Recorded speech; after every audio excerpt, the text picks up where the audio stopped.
Revelation chapter 21.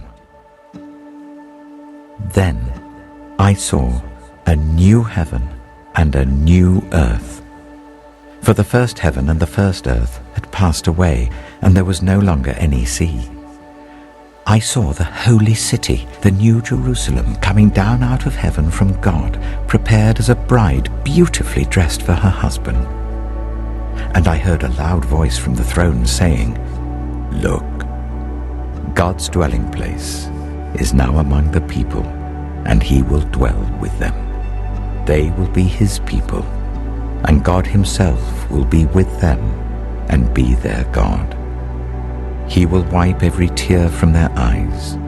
There will be no more death, or mourning, or crying, or pain, for the old order of things has passed away." He who was seated on the throne said, "I am making everything new." Then he said, "Write this down, for these words are trustworthy and true." He said to me, "It is done. I am the Alpha and the Omega, the beginning and the end. To the thirsty I will give water without cost from the spring of the water of life. Those who are victorious will inherit all this, and I will be their God, and they will be my children. But the cowardly, the unbelieving, the vile, the murderers, the sexually immoral, those who practice magic arts, the idolaters, and all liars, they will be consigned to the fiery lake of burning sulfur. This is the second death." One of the 7 angels, who had the 7 bowls, full of the 7 last plagues, came and said to me, "Come, I will show you the bride, the wife of the Lamb."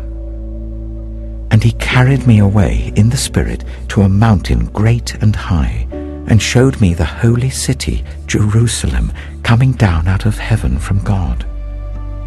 It shone with the glory of God, and its brilliance was like that of a very precious jewel, like a jasper, clear as crystal. It had a great high wall with 12 gates, and with 12 angels at the gates. On the gates were written the names of the 12 tribes of Israel. There were 3 gates on the east, 3 on the north, 3 on the south, and 3 on the west. The wall of the city had 12 foundations, and on them were the names of the 12 apostles of the Lamb.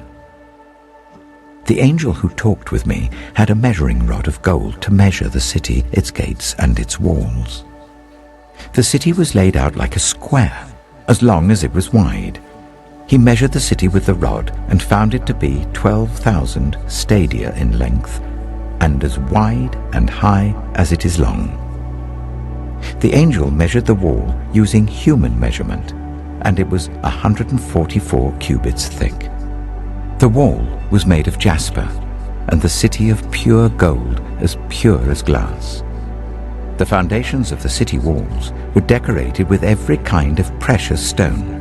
The first foundation was jasper, the second sapphire, the third agate, the fourth emerald, the fifth onyx, the 6th ruby, the 7th chrysolite, the 8th beryl, the 9th topaz, the 10th turquoise, the 11th jacinth, and the 12th amethyst. The 12 gates were 12 pearls, each gate made of a single pearl. The great street of the city was of gold, as pure as transparent glass. I did not see a temple in the city, because the Lord God Almighty and the Lamb are its temple. The city does not need the sun or the moon to shine on it, for the glory of God gives it light, and the Lamb is its lamp. The nations will walk by its light, and the kings of the earth will bring their splendor into it. On no day will its gates ever be shut, for there will be no night there. The glory and honor of the nations will be brought into it. Nothing impure will ever enter it, nor will anyone who does what is shameful or deceitful, but only those whose names are written in the Lamb's book of life.